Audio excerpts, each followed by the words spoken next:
Jai Hind Defense Aspirants, welcome back to my channel SSP Success. Today we are going to cover an important thing that is defense updates. As such कोई topic इतना important था नहीं editorial में and I had time so I thought कि defense updates को cover किया जाए which is going to help you in your upcoming SSP and AFSP. So let's get started with our topic. से सबसे पहली जो डिफेंस अपडेट है that was about INS Jatayu. INS Jatayu एक अपग्रेडेड नेवल बेस है लक्षद्वीप आइलैंड में जिसको जो है पुट इन किया गया है। जो कमिश्निंग हुई है आईएनएस जटायु की जो कि एक अपग्रेडेड नेवल बेस है, ठीक है, कहाँ पे लक्षद्वीप आइलैंड में, जो कि एक डेवलपमेंट है इंडिया के मैरीटाइम सिक्योरिटी स्ट्रैटेजी में। पर्टिकुलरली हमें काउंटर करना है चाइना के इन्फ्लुएंस को, कहाँ पे, इंडियन ओशन रीजन में। एडिशनली इंडियन नेवी ने कमीशन किया है अपना पहला MH-60R multi role helicopter squadron, Indian naval air squadron 334 at Kochi, एक मेजर कैपेबिलिटी जो बूस्ट करेगी उनके रोटरी फ्लीट को और एंटी सबमराइन वॉरफेयर कैपेबिलिटीज को। अब क्या क्या हाइलाइट्स है आईएनएस जटायु में? आईएनएस जटायु को पहले नेवल डिटैचमेंट मिनिकॉय बोला जाता था, that is a commission as an upgraded naval base on Minicoy island जो कि लक्षद्वीप के आर्किपेलागो में है। ये ऑपरेट करेगा under the operational control of the naval officer in charge Lakshadweep के जो होंगे सर्दर्न नेवल कमांड के। ये बेस एनहांस करेगा ऑपरेशनल रीच को इंडियन नेवी की इन द इंडियन ओशन, जो अपने कैपेबिलिटीज को बॉल्स्टर कर पाएंगे for anti piracy, anti narcotics and surveillance operation. ये मिनिकॉय में सिचुएटेड है जो कि सदर्न मोस्ट एटॉल है किसका, लक्षद्वीप आर्किपेलागो का। आईएनएस जटायु स्ट्रैटेजिकली ओवरलुक करता है vital sea lines of communication को जो स्ट्रेंथन करेंगे India maritime presence in this region. Light की बात करें अगर, मतलब in the light of China's increasing presence जो कि इंडियन ओशन में बढ़ती जा रही है, आईएनएस जटायु रेनफोर्स करेगा अपने खुद के काउंटर बैलेंसेस को और वो ऐसे अटेम्प्ट्स को डेटर करेगा जो अंडरमाइन करते हैं maritime dominance and territorial integrity को। Next is INS Jatayu will effectively be the country second naval base in the Lakshadweep. Navy का पहला बेस जो है आइलैंड पे दैट इज आईएनएस द्वीप प्रकाशक इन कवरत्ती जिसको कमीशन किया गया था 2012 में।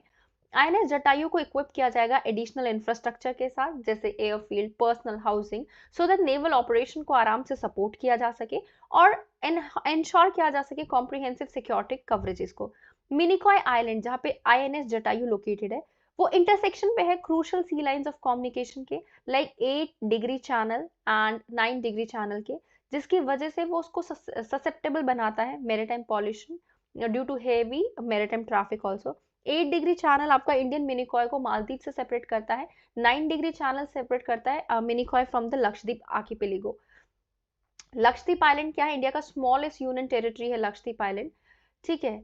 और ये आइलैंड जो है इसमें सिर्फ 11 ऑफ विच आर इनहैबिटेड, जिनका टोटल एरिया है 32 square kilometre.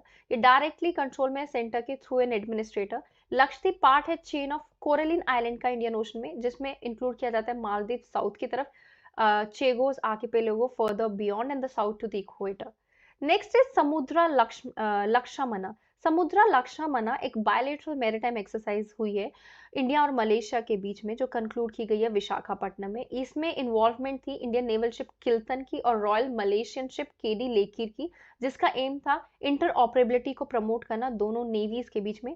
The other exercise जो इंडिया और मलेशिया के बीच में होती है एयरफोर्स की होती है उद्रा शक्ति और हरिमाऊ शक्ति आर्मी की होती है। आप मलेशिया की लोकेशन को मैप में देख सकते हो वीडियो को पॉज करके। तो next news that we have about defence connect 2024। Recently ministry of defence ने ऑर्गेनाइज कराया है डिफेंस कनेक्ट 2024, जो उसका एम है एंटरप्रेन्योरशिप और सेल्फ रिलायंस को बढ़ाना कहाँ पे, डिफेंस प्रोडक्शन में। ये इवेंट जो है उसने सर्व किया था एज अ प्लेटफॉर्म, वो शो कर रहा था लेटेस्ट एडवांसमेंट जो है हमारे पास डिफेंस टेक्नोलॉजी में, जो कि कोलैबोरेशन को फोस्टर करेंगे between the public and private sector और एनकरेज करेंगे इन्वेस्टमेंट को डिफेंस स्टार्टअप्स में। क्या की हाईलाइट्स है डिफेंस कनेक्ट 2024 के? टेक्नोलॉजी को शो करना, राइट, उसके बाद पैनल डिस्कशन होगी इसमें, देन फेलिसिटेशन होगी विमेन एंटरप्रेन्योर्स की, आईडेक्स इंटर्नशिप प्रोग्राम्स होंगे, काफी सारे इनिशिएटिव्स को लॉन्च करने वाले जैसे अदिति जो कि acing development of innovative technology with iDEX scheme है, and DISC 11 that is defence India startup challenges.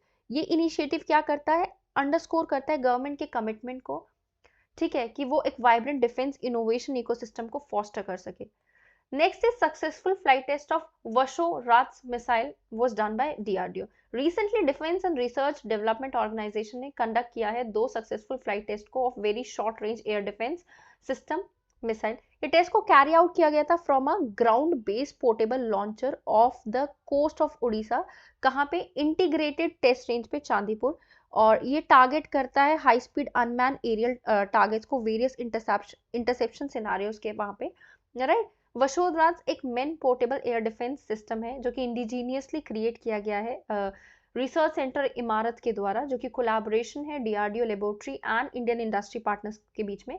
Missile incorporate करती है एडवांस टेक्नोलॉजी जैसे मिनिएचर रिएक्शन कंट्रोल सिस्टम और इंटीग्रेटेड एवियोनिक्स। नेक्स्ट इज, देखो एक न्यूज थी डिफेंस के रिगार्डिंग ये। पहले एक बार क्या हुआ था कि सुप्रीम कोर्ट ने डायरेक्टली मिनिस्ट्री ऑफ डिफेंस को बोला है कि 60 लाख आप पे करो एक female women farmer women officer को, जिनको मिलिट्री नर्सिंग सर्विसेज में, इन्होंने, इसमें क्या हुआ था, ये रूल था कि ऑफिसर को ना रिलीज कर दिया था सर्विसेज में इन 1988 on the grounds of a marriage. ठीक है, तो क्या की फैक्ट्स है इस केस के बारे में वो जान लेते हैं। देखो, फॉर्मर परमानेंट कमीशन ऑफिसर जो थे एमएनएस के, उनको रिलीज कर दिया गया उनके एम्प्लॉयमेंट से 1988 में। किस ग्राउंड पे? क्योंकि उनकी शादी के ग्राउंड पे। और ये स्टिपुलेट किया गया था एक आर्मी की इंस्ट्रक्शन के द्वारा जो 61 थी ऑफ 1977, जिसमें टाइटल था terms and condition of service for grant of permanent commission in the military nursing services. उसको बाद में जो है विड्रॉ किया गया था एक लेटर देके 9 अगस्त 1995 में। ये गवर्न करता है terms and condition of military nursing services की। क्लॉज 11 में डेल किया गया था with the termination of an appointment on a certain ground, right. तो सुप्रीम कोर्ट ने कुछ ऑब्जर्वेशन दिया कि उनको रॉन्ग एंड इलीगल उस पर रिलीज किया गया था। कोर्ट ने रिजेक्ट किया सेंटर का आर्ग्यूमेंट जो rule in force at time के बेसिस पे था। ऐसा रूल जो है वो एक्स फेशिया मैनिफेस्टली आर्बिट्रेरी था और वुमेन को जो है डिस्क्रिमिनेट किया गया था किसके बेसिस पे? जेंडर के बेसिस पे। So guys, that was all. I hope you like the video, and if you find it helpful for yourself, so do like it, share it, and subscribe our YouTube channel SSP Success.